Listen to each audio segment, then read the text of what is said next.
You are 38 years old and you are sitting in a parked car outside a house. The engine is off. You are early or she is late, and you are doing the thing you have always done, which is watching the front door. You would not call it watching. If somebody knocked on the window and asked what you were doing, you would say you were waiting. But you are not waiting. You are reading. You are reading that door the way a sailor reads a sky, and you are very, very good at it, because you have been in this car before. You were 9. It was a different car and a different house, and the seatbelt buckle had gone warm in your hand because you had been holding it for a long time.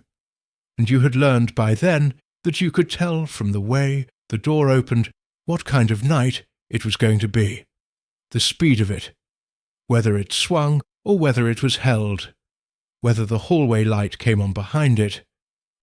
Nobody taught you that. You worked it out alone in the dark in a parked car because knowing was the only thing you had. I want to say something before we go any further, and I want to say it plainly because it's the whole episode. You have not had bad luck 5 times. You have not kept meeting the wrong person. You have been running a search, and the search has been working perfectly, and it has been returning exactly what you asked it for. The problem is not the results.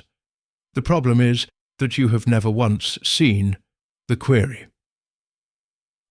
In the winter of 1904, in a hospital outside Zurich, a young psychiatrist sat across a table from a patient with a list of 100 ordinary words and a stopwatch in his hand. The procedure was simple. He would say a word: table, water, bread. The patient would say the first word that came into their head, and Carl Jung would measure in fifths of a second how long it took. He expected the difficult words to be slow: death, money, sin, the words you would brace for, and he expected the simple ones to be fast. That is not what happened.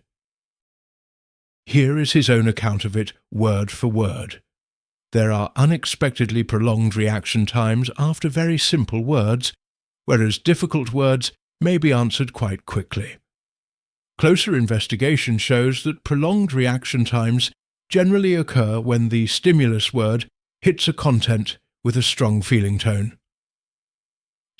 Sit with what that means for a second.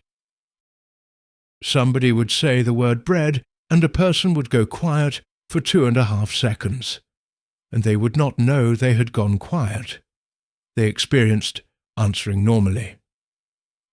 Something inside them had been touched, had reacted, had taken hold of the machinery for 2.5 seconds and then handed it back and left no memory of having done so. Jung called that something a complex, and he did not mean it the way we mean it now. We say complex, and we mean a hang-up, a bit of personality, something you have. He meant something with a pulse.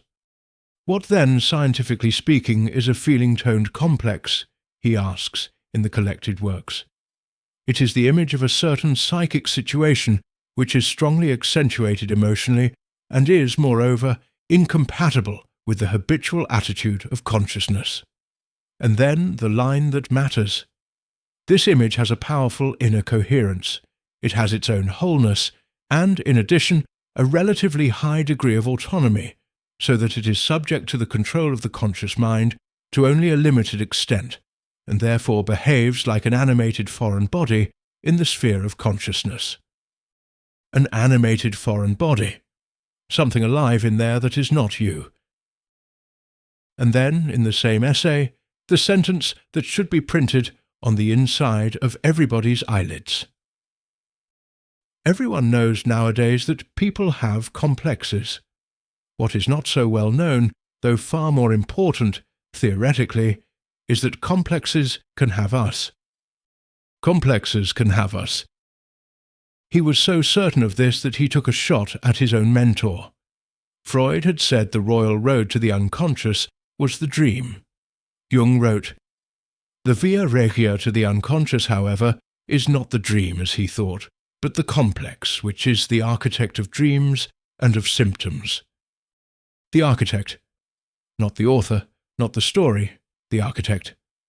The one who decides where the walls go and then never appears in the building. Now, where did yours get built? Jung's answer, and he spent an entire early volume on it, was that the first and largest of them is assembled around the people who raised you, not the people themselves. The internal image of them, which he called the imago, and which is not a photograph, it is a working model. For the parental imago is possessed of a quite extraordinary power, he wrote.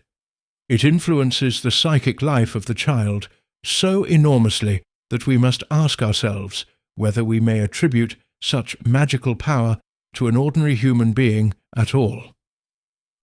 We may not. That is his point. The man who came through that front door was an ordinary human being with a bad job and a temper. The thing that got built inside you out of him is not ordinary at all. It is enormous, it is armoured, and it has been making decisions ever since. So here is the question everybody asks, usually at about 1 in the morning. Why would I do this to myself? Why, out of a room of 200 people, would I walk directly across the floor toward the one who is going to do the exact thing to me that was done to me before? Not a similar thing, the same thing, sometimes down to the phrasing. There are 2 great answers to that question, and they were given by 2 men who stopped speaking to each other, and you need both of them. Freud saw it first, and he saw it clinically, and he was frightened by it. In 1920 he wrote about people whose lives had a shape. The benefactor who is abandoned in anger after a time by each of his protégés, he wrote, or the man whose friendships all end in betrayal by his friend, or again the lover each of whose love affairs with a woman passes through the same phases and reaches the same conclusion. He called it, in quotation marks, because he was borrowing it from Nietzsche, the perpetual recurrence of the same thing. And 6 years earlier he had written the sentence that explains the mechanism better than anything written since.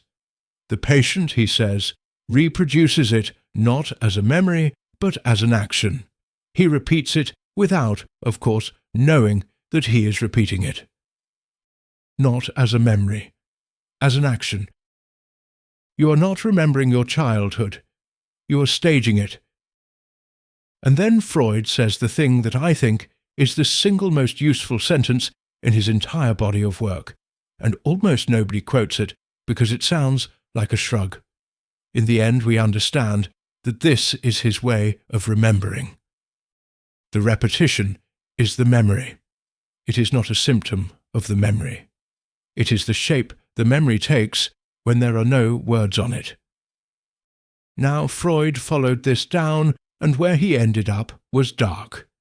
He decided that anything that pulls this hard against your own pleasure must be older than pleasure, must be an instinct, and instincts, he said, want to restore an earlier state.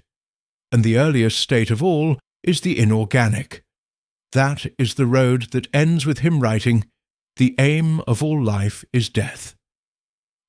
Jung took the same observation and turned it over, and got something entirely different out of it. He did not think the psyche was trying to kill you. He thought it was trying to finish something. A complex, in his description, is not a wound sitting still. It is a piece of psychic life that got split off before it was completed, and it is still running, and it is still trying to complete. It has one move. It can reconstruct the original conditions and hope for a different ending. That is the whole engine. Turn it over for a second. If the thing inside you is attempting to finish an unfinished scene, then what does it need in order to run? It needs the scene. It needs the set. It needs the lighting. It needs the specific quality of attention that was withheld the first time, which means it needs somebody capable of withholding it. It cannot rehearse abandonment with somebody who will not leave. It cannot resolve contempt with somebody who is warm. So it does not select for the cure. It has never once selected for the cure. It selects for the wound with enormous precision, because the wound is the only thing that lets the scene run at all. And now the part that makes people go quiet. Whatever you were forced to become in that house, that is your instrument now, and it is the sharpest thing you own. If you grew up watching a door, you did not become bad at love. You became superb at surveillance. You can read a jaw across a dinner table. You know somebody's angry before they know. You have an early warning system that most people would pay money for. And an early warning system has one requirement. It needs a threat. You did not learn to love. You learned to monitor. And you have been calling that love ever since, because in the only house you have ever lived in, they were the same activity. This is why the kind, steady, uncomplicated person feels like nothing to you. Not bad. Nothing. You sit across from them and every instrument you have ever developed goes dark, and you experience that darkness as an absence of chemistry. It is not an absence of chemistry. It is an absence of danger, and you have never learned any other way to feel awake. Everyone who finds this out tries to fix it. Here are the 5 ways people try, and the reason each one fails, and the 5th is the one that actually holds you. 1. You made a list. Kind, stable, employed, communicates, actually texts back. The list is not stupid. The list is usually correct. The problem is who wrote it. The list was written by the part of you that reflects, in daylight, with a coffee, after therapy. The selection is made somewhere else entirely, in about 4 seconds, by something that does not read. So you will meet a person who satisfies every line on the list, and you will feel absolutely nothing, and you will go home and decide there was no spark, and the list will sit in a drawer being right. 2. You named it, and you thought that was the work. You can now describe your pattern fluently. You have the vocabulary. You can identify the attachment style of a man in the first 20 minutes and tell your friends about it in the taxi home, on the way back to his flat. Jung saw this exact thing and wrote it down with no mercy at all. The complex, he says, can usually be suppressed with an effort of will, but not argued out of existence, and at the first suitable opportunity it reappears in all its original strength. Not argued out of existence. Insight is not a solvent. You can know the whole architecture and still walk into the building, because knowing lives in one room of the house and choosing happens in another, and there is no door between them that you can open by reading. 3. You decided it was a type. I have a type, said with a smile, said the way you would say you like a particular kind of coffee. A type is a preference. A preference is optional, it is decorative, it is a fact about your taste. This is not a preference. This is recruitment. You are not choosing a person, you are casting a part, and the part was written a very long time ago by somebody very small, and the audition is over before the 2 of you have finished saying your names. Calling it a type is the most comfortable lie in the whole set, because it converts a compulsion into a personality trait, and personality traits do not require anything of you. 4. You went and dated the opposite. This is the clever one. This is the one that fools intelligent people. For a decade. Your father was cold. So you find somebody who cannot stop talking about their feelings. Your mother was chaotic. So you find somebody who alphabetizes. But an opposite is not an escape from an axis. It is the other end of it. You are still organized entirely around the same question. You have simply moved seats. The person who compulsively avoids coldness is being governed by coldness exactly as much as the person who seeks it. You will know it is the same axis by the size of your reaction. If somebody is briefly distant on a Tuesday and something in your chest drops out through the floor, you did not leave the pattern. You are inside it, facing the other way. 5. And this is the one that is actually holding you. Everything above is technique. This is not technique. This is the reason. The technique never gets used. The repetition is load-bearing. Somewhere in you there is a verdict. It was handed down when you were small without a hearing, and it said something like, "You are too much," or "You are not enough," or "You are the kind of person people leave," or "Love is something you have to earn by being useful." You have never accepted that verdict. Good. You should not accept it. But look at what you have been doing with it. You have been appealing it. Every relationship has been an appeal. Find somebody with the same face as the judge, get them to say the opposite sentence, and the original ruling is overturned. That is why it has to be that person. A warm person saying you are enough does not overturn anything, because a warm person is not the court. You are not looking for a partner.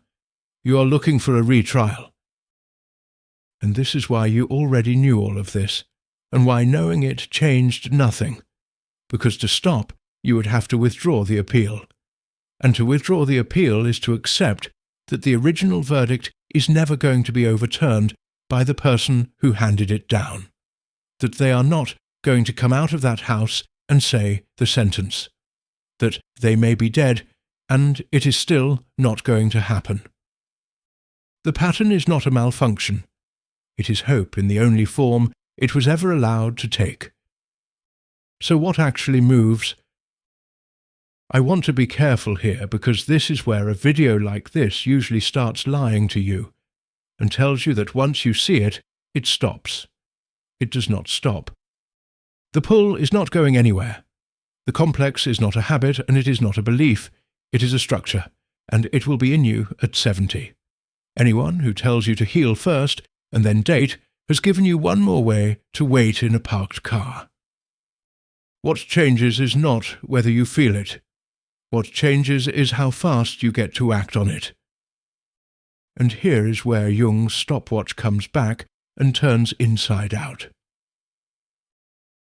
In that hospital room, the complex announced itself as a delay, a gap, 2.5 seconds of nothing where nothing should have been. Out here in your actual life, it announces itself as the opposite. It announces itself as speed. That thing you have been calling a connection, the one that arrives in the first 90 seconds, the sense of, "Oh, there you are, I know you, where have you been?" That feeling is not information about them. They have not done anything yet. They have said perhaps 400 words. There is not enough evidence in the room to justify a feeling of that size. Recognition is not compatibility. Recognition is recognition. It means a file has been matched. Speed is the tell. The certainty that arrives before the evidence is the complex signing its name. So the instrument is not a list, and it is not a rule about who you are allowed to date. The instrument is a single question, asked in the first 90 seconds, while the feeling is at full volume. Not, "Is this person good for me?" You cannot answer that yet, and neither can anyone. The question is, why is this so fast? What did I just recognize? What did their face do? What did the pause before they answered me do? Which door is this? You are not trying to stop yourself. You are trying to insert half a second between the recognition and the reaching. Half a second is enough. Half a second is where a choice can live. And then there is the harder half. And it is not romantic, and it does not photograph well. You have to bury somebody who never existed.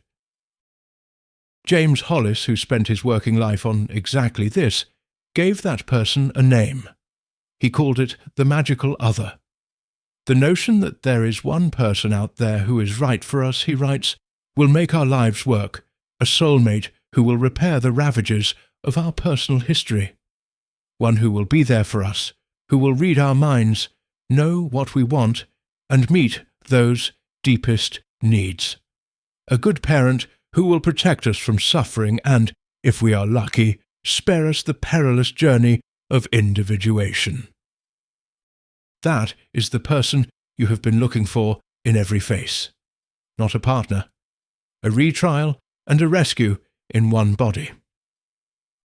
Hollis is blunt about what has to happen instead, and he puts it in one sentence in the opening pages. The quality of all of our relationships is a direct function of our relationship to ourselves. Which is not a slogan about self-love, it is arithmetic. Whatever you will not do for yourself will be outsourced, and whoever you outsource it to becomes the judge, and you will hand them the gavel in the first 90 seconds and then resent them for holding it. And Jung, writing in Ion, states the consequence of not doing this as flatly as he ever stated anything.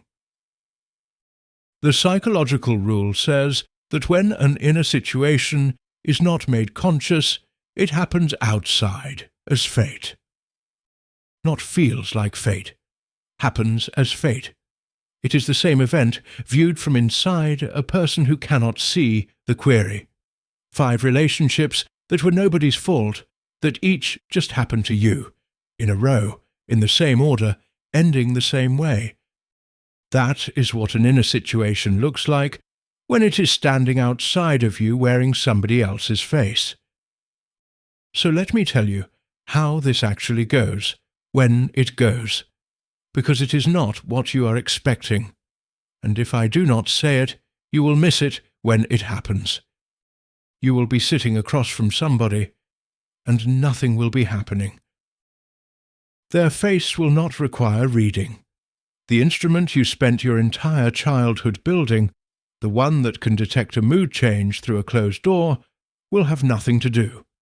It will sit there, idling, waiting for a threat that does not arrive. And you will experience that as boredom. You will feel it in your body as flatness. And every part of you that has ever been right about anything will say, gently, kindly, there is nothing here. Stay one more minute. Because that flatness is not absence. That flatness is what safety feels like to a nervous system that has never been given any. It has no other word for it. It files it under nothing, because in the house you grew up in, nothing happening was the calm before, and the calm before was the worst part. The boredom is not a verdict on them. It is the sound of your surveillance equipment being switched off for the first time. It will not feel like lightning. Lightning is what recognition feels like, and recognition is the past. A choice feels quieter than that. A choice feels like a decision, and decisions are almost silent, and you have spent 38 years reading silence as an empty house. And here at the end is that car. You are 9, the buckle is warm in your hand, and you are watching the door, and you are the best in the world at it.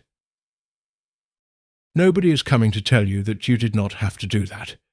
Nobody is coming to overturn it. The appeal is closed. But you are not 9, and the engine is off, and the thing about a door you are not required to read is that it is only a door.